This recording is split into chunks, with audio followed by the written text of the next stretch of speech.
Friends, आज हम order 34 के रूल 7 से लेकर के रूल 15 तक की बात करेंगे। इसमें order 37 preliminary degree in redemption suit. Order 7 इसका रूल 7 कहता है मोचन के बाद में प्रारंभिक डिग्री। मोचन के बाद में प्रारंभिक डिग्री। मोचन इसमें सबसे पहले बताया गया था, इसमें 3 चीजें हैं जिसमें मोचन का वाद कौन करेगा? जो अपनी संपत्ति मॉर्गेज कर रहा है। जो अपनी संपत्ति मॉर्गेज कर रहा है वही अपनी संपत्ति को छुड़वाएगा भी। और अगर वह संपत्ति जिसने मॉर्गेज रखी है वह उसका सेल के लिए और फॉरक्लोजर के लिए सूट दाखिल करता है, और जिसने मॉर्गेज की है वह मोचन के लिए बात करेगा, संपत्ति को मुक्त करने के लिए। तो इसी में यही कहा कि मोचन के बाद में प्रारंभिक डिग्री, जिसमें जो मॉर्गेज किया है प्रॉपर्टी को वो अपनी संपत्ति को छुड़वाना चाहता है, तो उसके लिए क्या करेगा?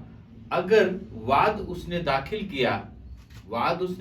किया जिसने प्रॉपर्टी को मॉर्गेज किया है, और वो वादी जिसने मॉर्गेज किया है सफल हो जाता है, जीत जाता है, तो उसकी प्रारंभिक डिग्री बनेगी। प्रारंभिक डिग्री में जो उसका मूलधन होगा, जो उसका ब्याज होगा, और जो अन्य खर्चे होंगे, जो प्रतिभूति के खर्चे होंगे, उनके ब्याज होंगे, वो सब के सब कलेक्ट करके एक शोध्य रकम बनाई जाएगी कि इतनी रकम जो मॉर्गेज जिसने रखा है प्रॉपर्टी को उसको अदा की जाए, और उस रकम को कोर्ट डिक्लेयर करेगा शोध्य रकम कि ये रकम जिसने मॉर्गेज किया है वो जिसने मॉर्गेज रखा है उसको दे दे।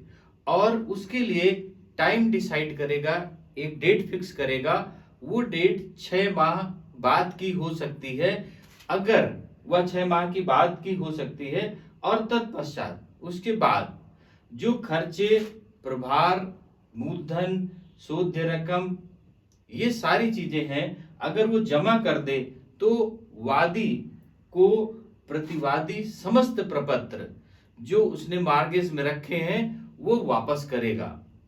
और यदि उसका कब्जा है उसके पास में तो कब्जा भी वो वादी को दे देगा, अगर उसने सारी रकम जमा कर दी है तब।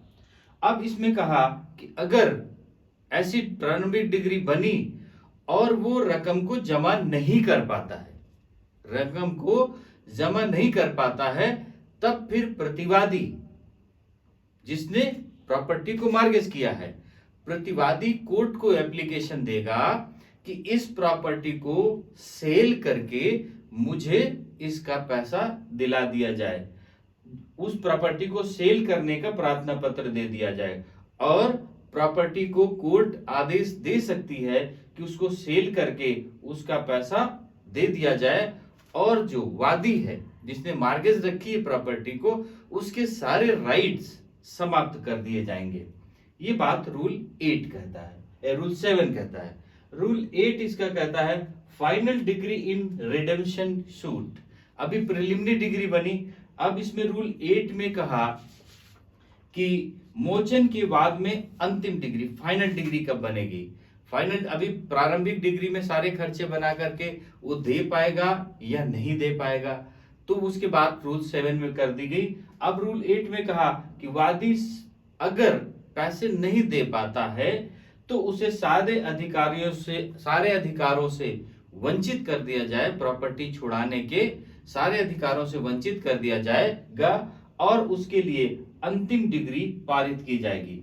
विक्रय की अब अंतिम डिग्री का किस लिए पारित की जाएगी? क्योंकि रूल 7 में कहा कि प्रतिवादी ने एप्लीकेशन दे दिया कि प्रॉपर्टी को सेल कर दिया जाए, तो अंतिम डिग्री में सेल का ऑर्डर हो गया कि इस प्रॉपर्टी को सेल करके प्रतिवादी को पेमेंट किया जाए। उसके बाद उस सेल को किया जाएगा, और सेल की पुष्टि अगर हो जाती है, सेल की पुष्टि हो जाती है मतलब शोध्य रकम जो विक्रय हुई वो न्यायालय को जमा कर दी गई, अब कोर्ट आदेश देगा कि प्रारंभिक डिग्री में निर्दिष्ट दस्तावेज अगर वादी जीतता है, वो पेमेंट जमा कर देता है, सेल नहीं हो पाता, तब की बात है कि अगर प्रारंभिक डिग्री में जितने दस्तावेज हैं वो सब वादी को वापस कर दिए जाए, उसको कब्जा वापस कर दिया जाए। अगर नहीं जमा किया है तब की बात है, जो सेल किया, सेल का पैसा कोर्ट में जमा हो गया और कोर्ट से जमा हो करके वह उसकी अंतिम डिग्री में उसको पेमेंट पारित कर दे, पेमेंट दे देगा, और जो क्रेता होगा उसको वह कब्जा भी दे देगा और विक्रय की रकम कोर्ट में जमा हो जाएगी। अब कोर्ट में जमा होने के बाद उसके अगले प्रोसेस में क्या होगा, रूल 8A इसमें से कहा गया है, रूल 8 ये हो गया। रूल 8A में कहा गया कि मोचन के बाद में बंधक पर शोध बाकी रकम की वसूली। अगर विक्रय कर दिया गया, विक्रय में जो बंधकदार था उसकी अगर उतनी रकम आ गई तब कोई बात नहीं।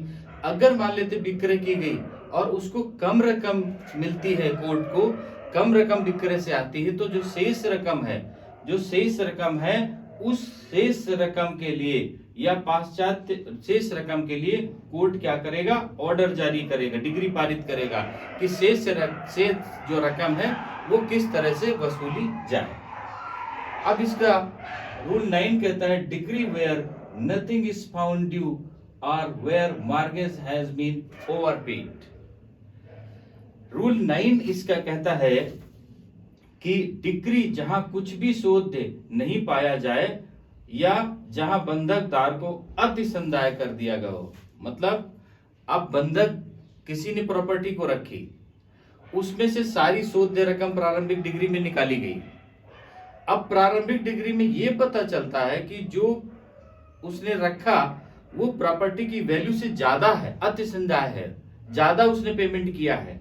उस स्थिति में क्या होगा, उसके लिए रूल 9 कहा कि कुछ भी बकाया नहीं है और सब उसने पेमेंट कर दिया है, डिग्री पारित होगी और कोर्ट ये भी कह सकता है कि वो प्रॉपर्टी को जो क्लियर हो चुकी, जिसका पेमेंट पूरा हो चुका, वो रीट्रांसफर कर सकता है, रीट्रांसफर भी कर सकता है, ये कोर्ट उस पर डिग्री पारित कर सकता है।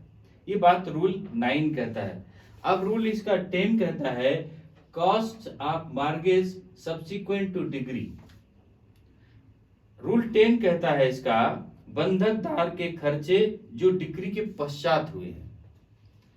प्रारंभिक डिग्री पारित हो गई और प्रारंभिक डिग्री में जो रकम शोध रकम बनाई गई वो शोध रकम दे दी।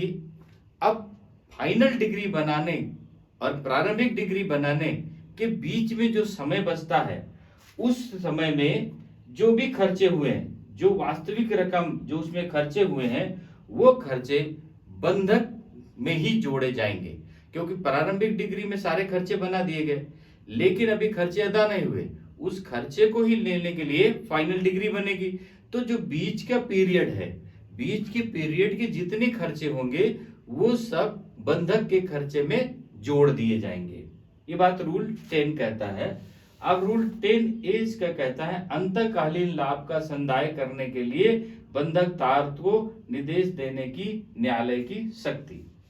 रूल 10A इसका कहता है कि जो फारक्लोजर वाद है, जो पूर्व बंध का वाद है, उस वाद में अगर पर्याप्त राशि बंधक कर्ता ने दे दी है और वाद दाखिल करने तक बंधकदार को अगर ऐसी स्थिति आती, पूरा पैसा दे दिया है, तो बंधकदार को कोर्ट ये आदेश करेगा कि वह जो उस पैसे से लाभ पा रहा है, उस लाभ का प्रतिशत बंधकदार को दे। इसका क्लियर मतलब यह हुआ कि जब जो फारक्लोजर वाद है कि इसका पेमेंट ये अदा नहीं कर पाए, इस प्रॉपर्टी को सेल करने के लिए, अधिकारों को इनके खत्म करने के लिए वाद दाखिल करता है कौन, फारक्लोजर। और फारक्लोजर उतनी रकम दे चुका है बंधक जिसने रखा है, और बंधक जिसने ने रखा है वह उस पैसे से इनकम कमा रहा है। तो कोर्ट ये आदेश दे सकती है कि फॉरक्लोजर बाद में कि अगर सारा पेमेंट दे चुका है तो जो उसका लाभ पा रहा है वो उस लाभ का कुछ प्रतिशत वह बंधकदार को दे। ये बात इसमें रूल 10A में कही। अब रूल 11 कहता है पेमेंट ऑफ इंटरेस्ट। रूल 11 कहता है ब्याज का संदाय। अब ब्याज कैसे दिया जाएगा उसकी बात रूल 11 में कहा। जो शोध्य रकम बनाई गई प्रिलिमिनरी डिग्री में जो शोध्य रकम बनाई गई उस पर ब्याज कैसे दिया जाएगा उसकी बात कही गई रूल 11 में। तो इसमें कहा कि जो मूल धन पर ब्याज देने के लिए नियत है वही दर से जो शोध्य रकम है उस रकम पर ब्याज दे सकता है या जो न्यायालय उचित आदेश करेगा उसके हिसाब से उसको ब्याज दिया जाएगा। दूसरी बात कही कि जिस दर से पक्षकारों के बीच में करार हुआ उस दर से या 6% से अधिक ब्याज नहीं होगा उससे कम प्रतिशत पर कोर्ट जो उचित समझेगी उसके हिसाब से ब्याज देने का आदेश पारित कर सकती है। ये बात रूल 11 में कहा है। अब रूल 10 इसका कहता sale of property subject to prior mortgage. Rule 12 कहता है पूर्विक बंधक के अधीन संपत्ति का विक्रय। पूर्विक बंधक के बंधक A B C पहले A के पास में बंधक रखता है, B के बाद में बंधक रखता है, उसके बाद C के पास बंधक रखता है, वही प्रॉपर्टी। अब A फॉरक्लोजर का वाद डालता है कि इस प्रॉपर्टी पर इनके सारे राइट खत्म कर दिए जाएं और इसको सेल करके पेमेंट अदा किए जाए। तो जब पूर्विक बंधकदार जो सबसे पहला वाला A वाला है वो सपोज करो वाद डालता है तो पूर्विक बंधकदार उस संपत्ति में उसमें हित उसका निहित था क्योंकि उसने उसको मॉर्गेज रखा था और उस इशू इंटरेस्ट से प्रॉपर्टी को सेल करने का किसको पूर्विक बंधकदार को ही कोर्ट आदेशित कर सकती है। ये बात रूल 12 में कहा कि पूर्विक बंधकदार को ही प्रॉपर्टी सेल करने का उसी इंटरेस्ट से कर सकती है। अब रूल 13 कहा एप्लीकेशन ऑफ प्रोसीड्स। रूल 13 में कहा कि आगामों का उपयोजन। रूल 13 में कहा कि इसमें 4 बातें कही गई। पहली बात कहा इन्होंने कि ऐसे आगम न्यायालय में लाए जाएंगे जो निम्न से उपयोजित किए जाएंगे। पहला बात कहा कि विक्रय से अनुषंगिक या किसी प्रायतित विक्रय में उचित रूप से उपगत व्ययों का संदाय करने में। इसमें रूल 2 कहा द्वितीय कहा है पूर्विक बंधक मध्य जो कुछ पूर्विक बंधकदार को शोध्य है उसका और उसके बारे में उचित रूप से उपगत खर्चे का संदाय करने में। तीसरा कहा बंधक जिस बंधक के परिणाम स्वरूप विक्रय निर्दिष्ट किया गया था उस मध्य शोध्य सभी ब्याज का और उस वाद में के जिसमें कि विक्रय का निर्देश देने वाली डिक्री पारित की गई थी खर्चे का संदाय करने में। चौथा कहा उस बंधक मध्य शोध्य मूल धन का संदाय करने में। ये बात इसमें रूल 13 में कहा कि इसमें आगामों का ये रूल 13 है एप्लीकेशन ऑफ प्रोसीड्स। कैसे उसका एप्लीकेशन होगा तो उसमें 4 स्टेप में बताया। वो 4 स्टेप्स बुक के रूल में दिए गए हैं, उन 4 स्टेप के हिसाब से किया जाएगा। रूल 14 कहा suit for sale necessary for bringing mortgage property to sale. बंधक संपत्ति का विक्रय करने के लिए आवश्यक विक्रय का वाद।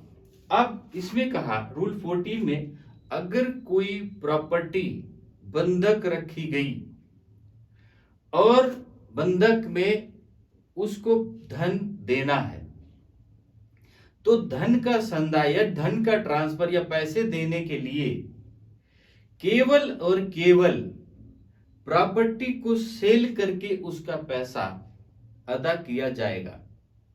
बंधकदार ने धन के संदाय की डिग्री प्राप्त कर ली है, वहां संपत्ति के विक्रय का वाद डाल करके ही संपत्ति को विक्रय कर सकेगा। ऐसे नहीं कि वाद नहीं डाला और संपत्ति को विक्रय कर दिया, क्योंकि अगर वाद नहीं डालेगा तो संपत्ति का विक्रय कैसे होगा, उसका पेमेंट कोर्ट में कैसे जमा होगा और उसकी इनिशियल डिग्री कैसे बनेगी, शुद्ध रकम कैसे बनेगी और उसमें क्लियरेंस नहीं होगी, विवाद पैदा होंगे। इसलिए कहा कि केवल और केवल वाद डाल करके ही प्रॉपर्टी को सेल करके उसका पैसा अदा किया जाएगा। रूल 14 में कहा, रूल 14 में कहा mortgage by the deposit of title deeds and charges. Rule 15 में कहा कि हक विलेखों के निरीक्षण द्वारा बंधक और भाग। इसमें कहा रूल 15 में कि नियम की साधारणता बंधक को लागू होंगे। कौन कौन से? ट्रांसफर ऑफ प्रॉपर्टी एक्ट की धारा 58 बंधक को और धारा 100 भार चार्ज को लागू होंगे। 58 बंधक को और 100 भार को लागू होंगे और संदाय की रकम जो होगी संपत्ति के विक्रय के द्वारा वसूली जाएगी। ये बात दो रूल 15 में कहा। तो अभी जो इसका ऑर्डर 34 था, 34 में क्या क्या जो मॉर्गेज की प्रॉपर्टी के रूल हैं कि उसकी रकम कैसे होगी, कैसे अदा की जाएगी, मॉर्गेज में जो प्रॉपर्टी को सेल करने का राइट क्या है, मॉर्गेज में पैसा कैसे मिलेगा, मॉर्गेज किसको करके कौन सेल करेगा, कोर्ट में पैसा रहेगा और बाद का पैसा कैसे होता है, सारे मॉर्गेज के जितनी चीजें थी वो सब ऑर्डर 34 में क्लियर कर दी गई। अब ऑर्डर 35 हम नेक्स्ट पार्ट में डिस्कस करेंगे। ओके, थैंक यू, जय हिंद।